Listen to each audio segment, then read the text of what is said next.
Hello and welcome to SoccerRockz Edge Time podcast, and this is a new segment. This is called Coach's Corner, where I will be talking to the coaches, getting to know what they've gone into this world of football and going back to their childhood and seeing how they got into football. And we are joined by Gabe Barnwell. Hello, Gabe. Of course, how are you, mate? Yeah, I'm really good, thank you. How are you? Can't complain. Episode 1, Coach's Corner. Yes. They asked me, who do you want to have on episode 1? And do you know what I said? What did you say, mate? Get me Gabe. Yes. That's Love what I said, get me Love Gabe. it. Let's start, Gabe, from when you first got into football. I must have been about 7 years of age. 7? Started about 7, yeah. My first club was Chapfield Colts. And at that time, literally went there. It was literally the first day. Went there, 10 lads. Well, it was probably more than 10 actually. It was probably about 14, 15 lads. And they were selecting out of that 15. And luckily enough, I was, lucky enough to get picked. And yeah, it all started from there really. So how many years were you at Chapfield Colts for? I'd probably say a good 3-4 years. Oh, really? So Yeah, a nice 3-4 chunk of your years. childhood there, yeah. Yeah.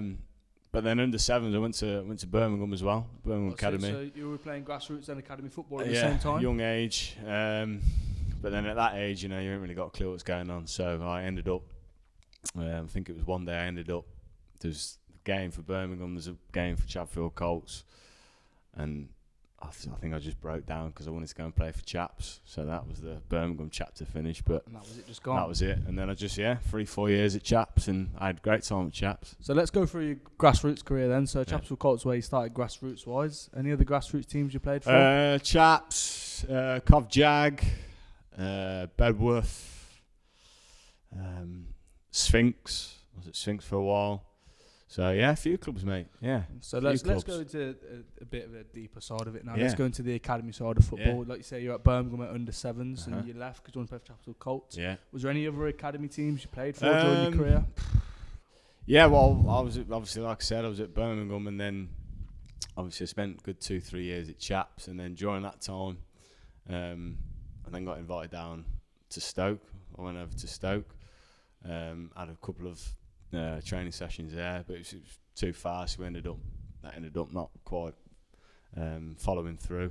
And I could just continue playing grassroots and enjoying my time, and then I had a couple of stints in at Coventry Academy.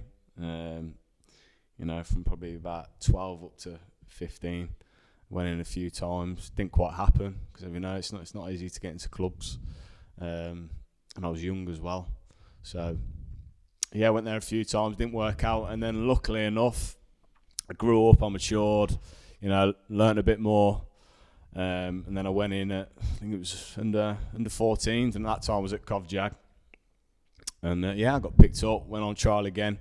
It's different because this time I went in with a different mentality. I went in, and I got to know the lads, and it made a huge difference. And that showed because I went in, had a lot more confidence while playing at the academy. I got me contract. So You signed it? I signed it under 14s for Cov.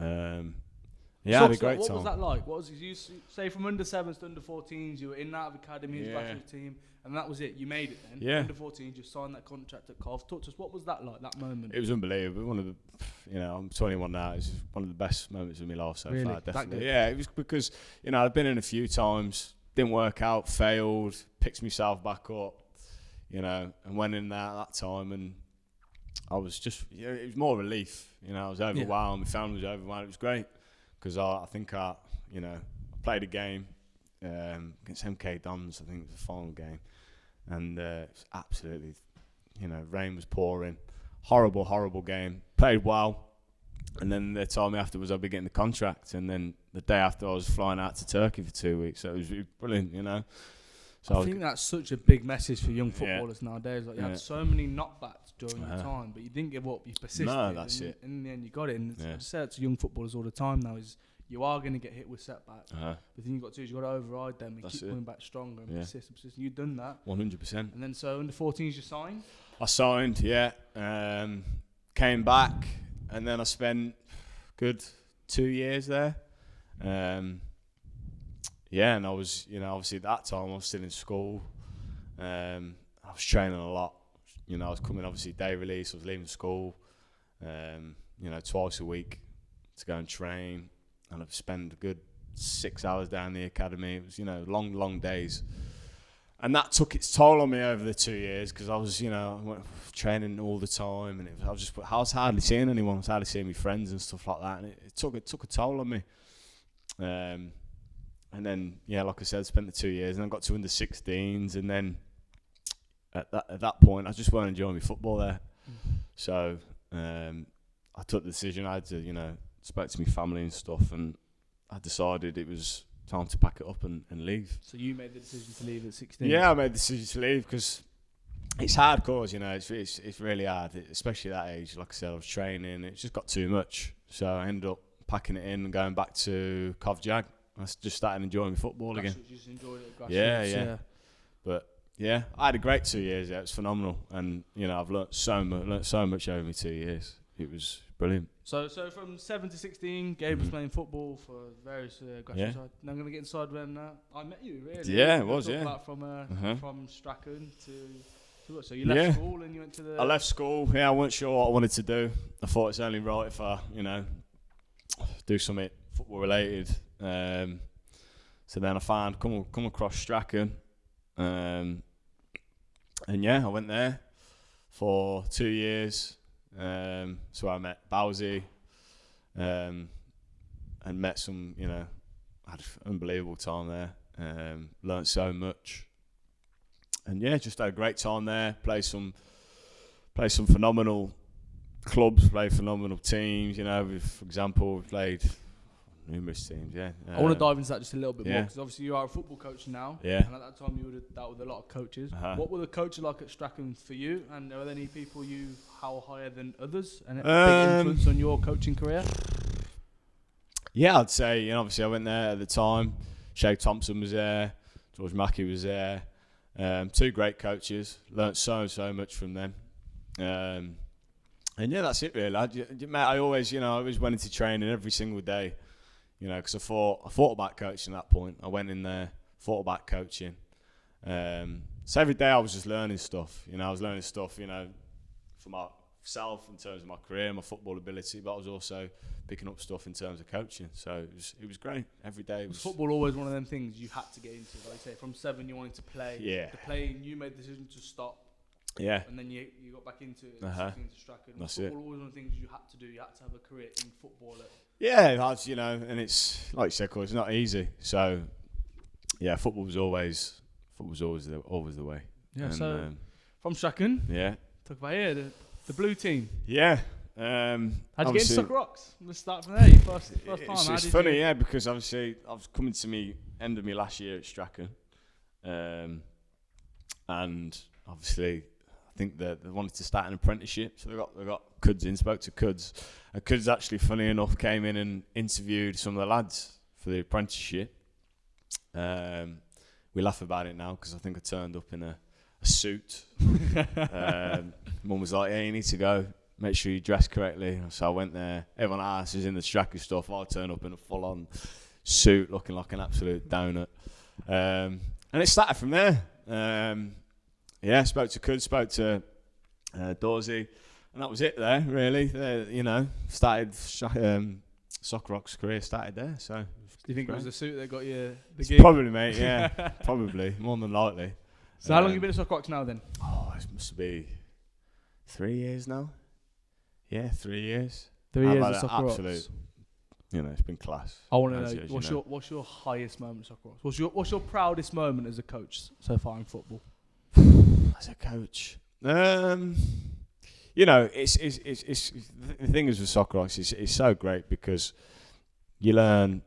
Because obviously at Strachan it's 16 to 19. That's the age, and came into Strachan, and then I learned all the fundamentals, the basics. From tops all the way thingy. So you learn so much. Teaching the little ones, and just coaching different ages is fantastic. Really does set you up as a coach. Did you find that was the hardest thing? You've gone from being in the 16 to 19s environment, and then you come to SoccerRockz and you're coaching children of 6 years old. That's really? It. Well, like tots you're coaching. Well, it's not really coaching. It's 2-year-olds, it's whole different ball game, mate, as we know. So complete contrast from 1960. Yeah, that's it. Complete different world. So in terms of coaching, where do you want to go next? Where is your next steps? Where can you go from here? Obviously, get me badges done as quick as possible. And just keep progressing, mate. I'm learning, every single time I coach, I'm learning, so it's, I love coaching. It's just great, as you know. What advice would you have to somebody who says, for myself, my story is a little bit different. I was never very good at football, but I was obsessed with football and had to get involved in some way, like you was obsessed with football, had to get involved. So I knew I always had to go with the coaching side of it. Yeah. So what would you say to people like me? Like, what would your advice be to young people who just want to get involved in football? We're all here because we love football, So if you do love football, then, and football, actually playing, it's not quite your thing. If I was to look at you, for example, like you said, you didn't play.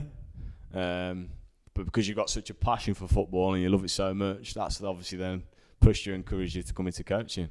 So you don't necessarily have to play football to become a coach. You've just got to have that enthusiasm, the passion, for football, and you'll be like that. You'll be sweet. Have you got any tips for our young SoccerRockz watching at home right now? Just work hard, enjoy it, and that's the main thing. Enjoy every single second that you're training, you're playing matches, because that's one thing. Cause my career is just everything's happened so quickly. I started at 7, now 21. So time flies, it really does. So all I'd say is enjoy it while you're young. Enjoy every single second of it. Training, playing games. Just fall in love with the sport. I'm going to ask you what I think has been my biggest challenge during my coaching career. Yeah. Probably similar to you, is COVID-19. Yes. How we've dealt with this situation. Obviously, we've been at home for up to 11, 12 weeks now. And you've been doing a lot of online tutorials for the young children to come in via the Zoom app. How have you found that? Obviously, SoccerRockz TV launched as well. Yeah. It's been great. It's been great, mate. It's been absolutely brilliant. The way we've been able to, use social media, use technology. It's been absolutely fantastic. Just the Zoom, having that and being able to still, coach our kids and help them and make them better. It's been brilliant. So credit to Kuds for sorting all that stuff out, and SRTV as well. Obviously this, our YouTube channel that we've started as well. So everything's progressing. It's great to get back into things now, nice and slowly. But yeah, it's been, like you say, it's been difficult. It's been difficult for all of us, but we've, like we always do, we always found a way. Well, you said just getting back into things. Yeah. We've just finished our first day of one-to-ones. We have. Smashed out quite a lot. How did you find that, being back? With It was. I think we were all saying on the group chat last night, weren't we? We were all super excited to get back. I've loved it. It's been absolutely brilliant today, just to get back and coaching again, and yeah, it's been brilliant, mate. Special feeling, isn't it? Yeah. When like we're going to coach football again. How did you find it, mate? Unbelievable. Yeah. I really enjoyed it. One-to-one's one of the things I really enjoy, but those kids haven't played football in so long. Yeah. They're going to love any form of it, especially one-to-one with the one coach with the measures in place. Yeah. I think they really enjoyed it, and so do we. It's good to have everything. No, it's been brilliant. Right, so Gabe, I want to talk about my favourite moments of you, SoccerRockz. Come on then, mate. Everyone knows you for one reason only, really. Apart from being a great football coach, which you are, is a resident DJ. Yes. How have you found that? DJing all the tournaments? I loved it. It's really, the tournament last year was great crack. It was just brilliant, to have that many kids just coming in, playing football, enjoying it. Obviously, we had the weather as well. The weather was on our side. It was just fantastic 2 days. And as you said, I was a resident DJ, so just banging out the tunes all day, mate. Just banging Pure out the tunes, yeah? pure tunes. You got a lot of praise from parents, didn't you, for the music? I did, mate. I did. Yeah, I don't. Just coming. Great song selection, mate. I was like, thanks. Is it true that you've had other offers from different organisations to DJ at their parties? Yeah, well, 87 Centre. I'm loyal to SoccerRockz, mate. I stay in blue, so We've DJed quite well. So SoccerRockz tournament, obviously. Yeah. this year's looking like it's going to be a later one than usual. But Mhm. how do you find the tournaments in general, though? I love tournaments. Especially as a kid, I used to absolutely love tournaments.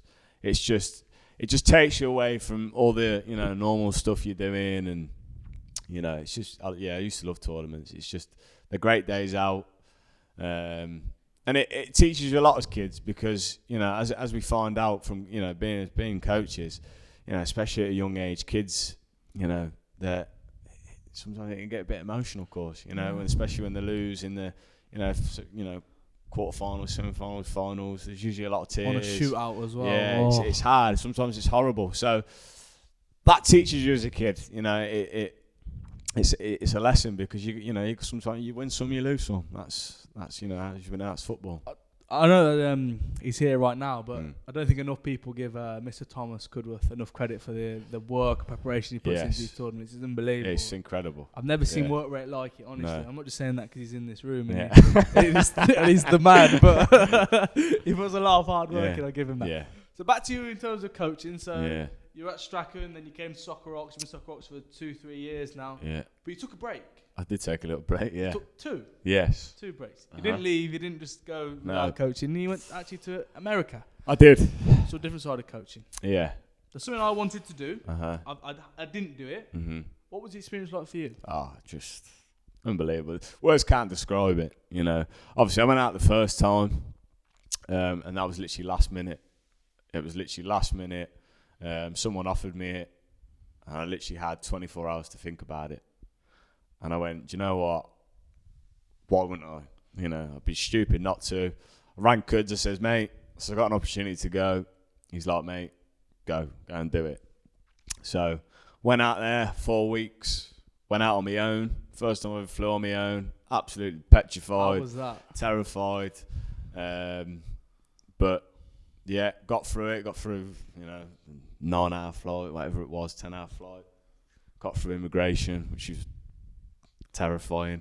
And then, I had a great 4 weeks out there, mate. Just, like you said, completely different. What was the coaching like? How did it differ to SoccerRockz? I know it was a coaching camp you were at. Yeah, well, the first time I went out there, I was based in Orange County, and I was with Ladera Ranch, so doing all their teams. I was coaching different ages. Very similar to here, different ages. But it's just completely different out there, I was obviously coaching. The girls out there are phenomenal. Really, really good. I love coaching the girls out there. But yeah, I wouldn't say it's too different. Did you have to adapt your coaching styles for the Americans? Slightly, yeah. You've got to be so planned out there because you're coaching every single day, hour and a half sessions. But yeah, it was just unbelievable. I learnt so much out there, especially the first time.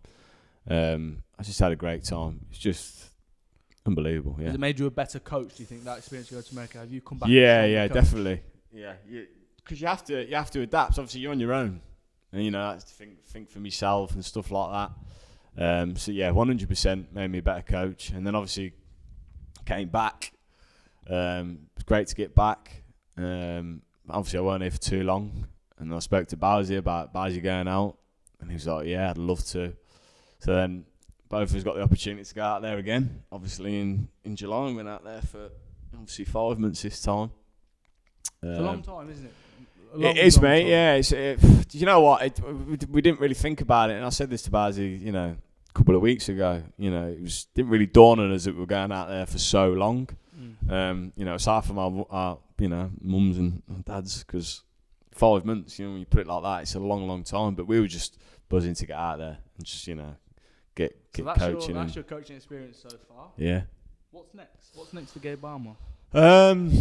Obviously, I want to aim towards my UEFA badges. Get there.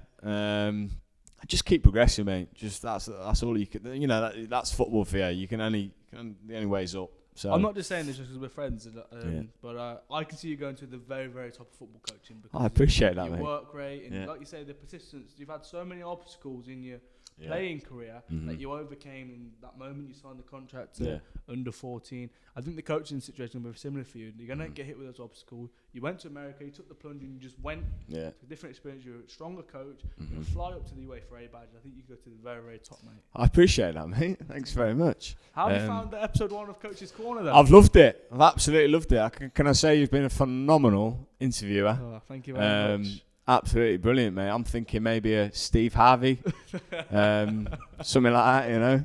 But yeah, brilliant.